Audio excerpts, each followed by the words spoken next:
It's not like I was a crazy kid early on. No, my mom had money. It was when my mom died that I was living out my fucking fantasies because I had like a death wish. You know, I was 16, I was out there. And let me tell you the first thing that happened to me after my mom dies. Anybody know what year John Lennon got shot? 80, December of 80, right? When my mother died, these people adopted me, these Italians, and they got me a job at a lumber yard. And I remember going there and the people like saying, hey, very nice to have you. And then afterwards, they're like, when we talk to you, we're gonna train you. And we went outside and the people were like, listen, you gotta steal. Because the guy that had the job before you stole like a motherfucker, and if you don't steal, then they're gonna know upstairs, so you gotta steal. And I'm like, steal what? And like, everything. Somebody comes in to buy plywood, they pay $40, you take 10 a sheet. Cut the deal in the back, because everybody was stealing them. This whole fucking place, everybody was like laughing. They had an old school, here I am fucking in sophomore year in high school, they had an old school register. So if somebody came in and got something, let's say for $389, I would ring in $89. I go, how you paying for this cash? There was no ATMs then. It was either cash or check. I go, how you paying for this cash? I'd ring in $89 fucking dollars and pocket 300. And everybody was doing it at this place. I don't know how they fucking stayed open. They went out of business years later. But at that time, it was like, I would come in from 2 to 5 after high school. And this was after my mom died. One day they go mail these letters. And they would mail out like end of month bills or something. It was a fucking box on top of another box. And I'd have to walk like 2 blocks to the mail box in those days. It was just, I get to the post office box and I'm putting the mail in and this fucking letter falls out. I don't think, no, I'm just putting the shit away. I don't want to bend for it. And finally another letter falls out, and like 3 or 4 of them fall out. And all of a sudden my buddy comes and we're talking shit, and I pick up the letters and I put them back in the box. And I go back to Rendell Lumber, and I'm like, what the fuck did I pick up the letters for? I should have mailed them while I was there. I go, you know what, I'll mail them on the way home. So I take the letters and I fold them, I put them in my back pocket, and again I don't fucking mail them. And I take them out there and I'm gonna mail them tomorrow. Finally after like a day I go, let me see what's in these fucking things. Because one letter kept going, shh, shh, shh. So I open it up and it's a gas credit card. In those days, you get $500 for those. Just go up to somebody and say, you got a fucked up car here. Go change it at whatever, SO, and give me $500. Go put $10,000 on it. So I'm like, my mind's already going, but there was also 2 checks, one for $25,000 and one for $18,000. I put the checks in the drawer. It's 1980. I don't even think about it. The next day, I'm talking to my friends in sophomore class, and I'm telling them, dog, I got these checks. And he goes, talk to my brother. He works at a bank. What are you slipping?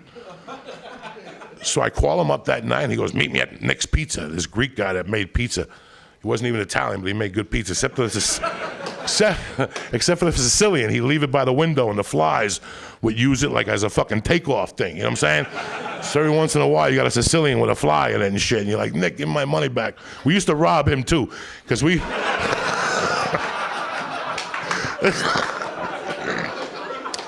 We would burglarize houses, like little things, rings and shit, and bring them to Nick. We got some gold. Gold in those days, gold is $1,800 an ounce now or something, 3,000, I don't even know. In those days, it was like 1,000, that was a lot.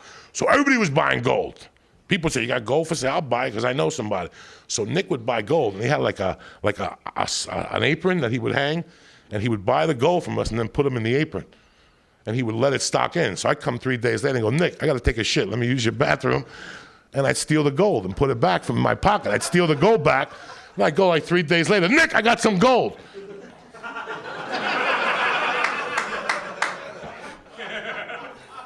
These look familiar.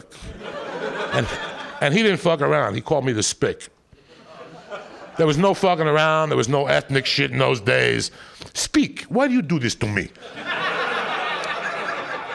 I had a buddy who had a beard. He called him the Ayatollah.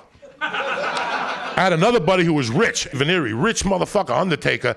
He would come and buy a slice of pizza, but he would cross the street to get an iced tea because it was a nickel less. And Nick would come out into the street and go, Venereal, you fucking Jew. Yell it like it was fucking allowed. Like, Venereal, fuck you, you fucking Jew. One night I got fucked up in there and puked and shit, and he said something to me, so I threw the red pepper at him. And it was everywhere. And he wouldn't allow me in the pizza place, and he kept calling me Belushi. You're going to die like Belushi. You do too much. And we used to get him to smoke pot and shit. Like we'd see him, Nick, come here. No, I smoke hashish. Get Nick, come here, motherfucker. Smoke this shit. Good stuff. So Nick was my fucking motherfucker. I love Nick's Pizza. That was my, so I meet this guy up at Nick's Pizza and I tell him the situation. I give him the 2 checks. And he says to me, be here tomorrow night at 8 o'clock. Either I'll cash them or I can't. He goes, here's the deal. If I cash these checks, you keep the 25 grand and I keep the 18. Done! I'm a fucking sophomore in high school. What am I gonna do with 25 fucking grand?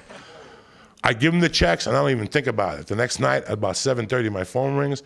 The phone's for you, Cokes. I answered, who's this? It's Brian. Meet me at Nick's in a half hour. I just hung up the fucking phone. I'm like, no way. I take the bus to Nick's and he gives me fucking a thick bank envelope with 50s and 100s. He goes, it's 25,000. Don't ever fucking repeat this. I took it home, and I remember that weekend, John Lennon, like he died that Monday, and that weekend I had this big thing in New York, and I remember taking like a handful of fucking money and going to the Village and going to Bleecker Bob's and buying all these albums, and that's the first time I seen The Blizzard of Oz. It was just coming out for the first time. The EP of the first 4 songs, Mr. Crowley and shit. Anyway, I didn't shoplift it, so there's no story there. I paid for it because I had the ducats, bitch. And there's more where that came from, motherfucker. Listen to how much of a Puerto Rican I was. I didn't even put the money in the bank. I had it in a sock drawer. And I would just take 20s or 50s out, like at night. Like, fuck it, I just need 50 to take out. That lasted me like 6 fucking months. But what I did was with it, I took the money and I wanted to become a drug dealer. So I wanted to put my money on the street my sophomore year. So my friend, Nicky, took me to this place in Pennsylvania, college, East Stroudsburg, Pennsylvania. And they had these kids that would make acid and pills. They were fucking mad scientists, bro. You should have seen. They were 20 and they already had white hair, beards and shit.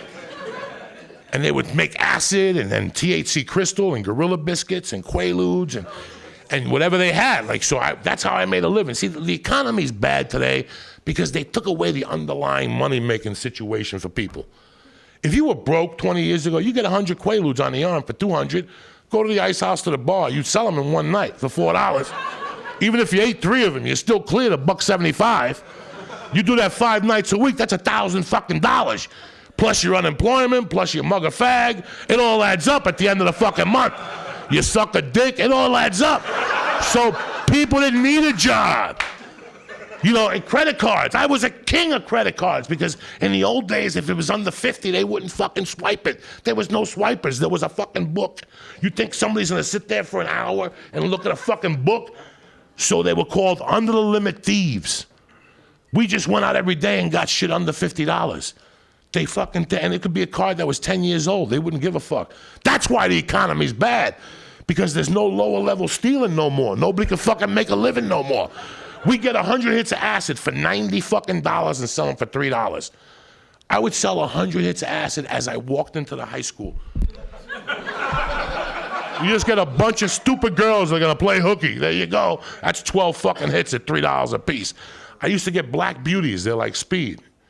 I used to get 1,000 for $35, but I'd sell 100 for $40. Are you fucking? This is sophomore year. I made more money as a kid in high school than I would do today. That's fucking sad. You could go out to the track. When I was a kid, my mother died. These are the things I did. This is why I didn't think it was criminal. Like, you go to the track and hang out. If somebody wins a trifecta for $10,000 and they owe child support, they can't cash that ticket. You come over with your Social Security, they gotta give you 10 points of the action. I go home with 1,000 fucking bucks on the track. This is how I learned. This was my mind of hustling. There was no fucking, when you wake up every day, you're trained to come home with something. You gotta come home with something. This is now that people are unemployed. How the fuck are you unemployed? You don't see nobody on the fucking corner. You know those beer trucks? You know why there's 2 motherfuckers in a beer truck?